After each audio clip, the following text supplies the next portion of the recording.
Hey, family, it's me. Do I have to say I'm Sherri Shepherd? But maybe you don't know. I'm Sherri Shepherd, and I'm so excited to welcome you into my dressing room. Junky as it may be, but welcome nonetheless. So, a lot of you have had questions that you want me to answer. So, I am sitting here. My lunch is not here. I'm starving. So, while I got time, I'm going to answer a couple questions. All right. So, here's my first question. It comes from Sharontina. And it says, "Hey, Sherri, I love your friendships with Niecy Nash and Kim Whitley. When and how did you first meet Niecy and Kim? And what's the secret to your long-lasting friendships?" Oh my gosh, let me see. I've been friends with Niecy and Kim for probably close to 30 years, I'm thinking. Over 25 years. And I met Niecy Nash. She was at the Improv, and somebody told me, "You got to go see this new girl, this new comic. She's really funny." And this girl was on stage with this big geranium in her head, and she was doing a joke going, "I'm the mama." And she talked about being divorced and getting back together and her kids, and I couldn't stop laughing. She went into the bathroom. I followed her, and I was like, "Girl, I want to be your friend."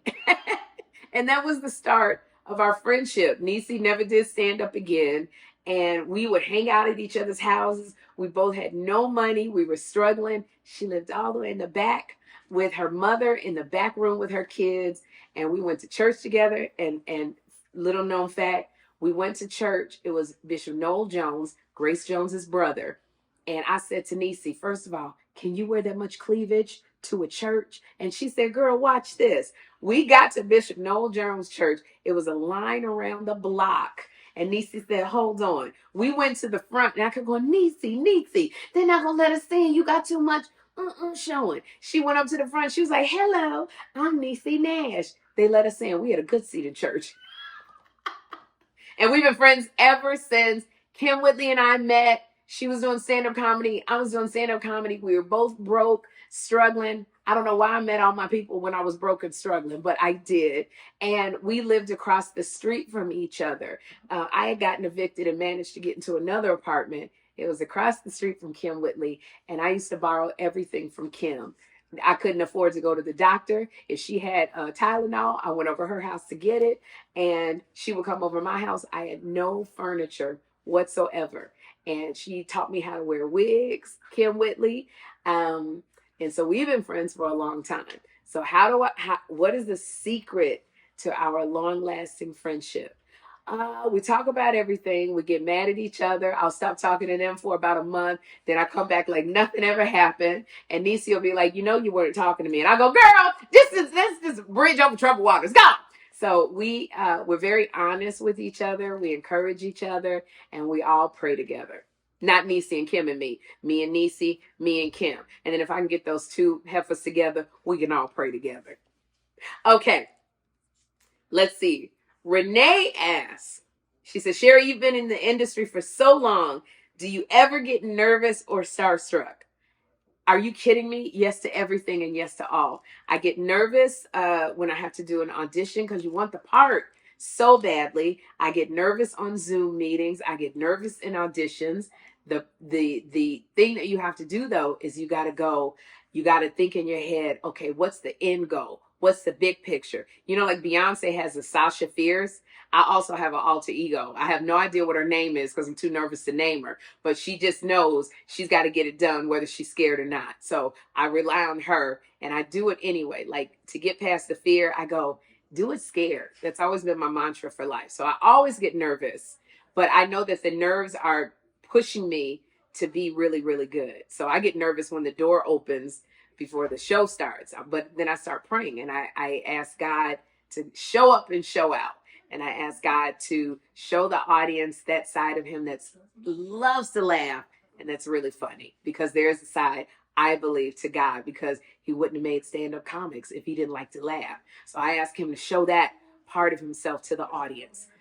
Let me see. The other ones, do I get starstruck? Oh my gosh. Yes, I do. I guess you didn't see me with Janet Jackson when I jumped up and jumped down and was like, "Uh-oh, do we got any Depends in the audience?" So yes, I get starstruck all the time, even though, like, I've met Janet on several occasions. One day I'll tell a story of when we were at a party together, and what happened. It was one of those Candy Burrs type parties. So one day I'll let you in on that one. But I get starstruck even still because it's like these are people that I watch on TV or I go to their concerts. And yes, I've met them, but it's still, I'm sitting here going, oh my gosh, they're right across from me. They're talking to me, little old me. So that answer is yes. I scream every time I see Idris. He's like, please don't scream anymore. Like, but I can't help it if I see them. But some people, like, if I get starstruck, I literally have to act like I have some sense because, like, if you're around Oprah Winfrey, all that screaming, she will boot you off her big place in Hawaii. You will not be allowed back. So you gotta act like you got some sense. But inside, I'm screaming. Or I'll call my girlfriends and go, oh my God. I gotta tell you, Nicolas Cage, I'm so starstruck. I was walking on the studio one time and his trailer was there for some movie he was filming and I snuck on his trailer. He wasn't in there. I sniffed all his clothes, like, and started screaming. Then I called my girlfriends and I was like, ah, I sniffed Nicolas Cage's clothes. So it was, yeah, I get nervous and I get starstruck and all of that. But that's why I like doing the show, because I can live out my starstruckedness on my couch. Let's see. Let's see. The next question is from Chris, who writes, how and when did you and John meet? John Murray and I have been friends for such a long time. Then we became best friends. It's so crazy. He was a journalist for like AOL or some publication, and he used to write, and I would follow his column because he always wrote everything about Hollywood. And I was just starting out in stand up, and I was always just like reading his columns, and he would always put these blurbs in his columns, and he'd go, what famous athlete did such and such, and I would have to guess, and I'd be like, oh my gosh, it was Shaq. And I was a big fan of John Murray's, and one day, one post, he was looking for Countess Vaughn, who was on Moesha, and we happened to have the same business manager. So I sent an email to the publication, and I was like, hi, my name is Sherri Shepherd, and I'm looking for John Murray, and I know how to get in touch with the Countess. John emailed me back and he said, hi, Sherri, I'm a big fan. And I was like, oh my gosh, you're a fan of mine? How do you even know my name? And he laughed and he said, I know a lot about you. And I was like, oh man, it's just me, Sherri Shepherd. And from there, we just started talking and becoming good friends over the years. And John has helped me throughout my career. Like, he's advised me through every pretty major decision that I've ever taken. I wasn't going to do The View, but John told me, Sherri, it's going to change your life. You got to do it. And I said, John, I don't know anything about politics. I don't know how to debate. I'm scared of Whoopi. I'm scared of Barbara. And he said, I promise you, it will change your life. And it did change my entire life. So that's how I met John. That's how we became friends. And John is he's a journalist, but he's worked in the entertainment field.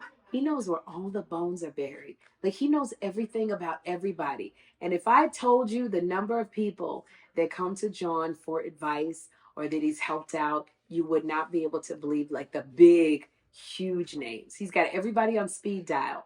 And even still, when I look at John, I go, I can't believe we're best friends. Like, it's just me. And like, you like me. And he'll laugh and give me a hug. And then he hangs up the phone on me. And that's it, I think. But I love answering questions because it's almost like my therapy session, so that I can do for free. So this is like, I think it's a win-win. So if you want me to answer more questions, just leave a comment and leave your questions. And maybe one of your questions, I'll pick you and I'll answer it. So that's it. And I'll ramble on. So I'm going to stop myself. Zip, zip. I'm done.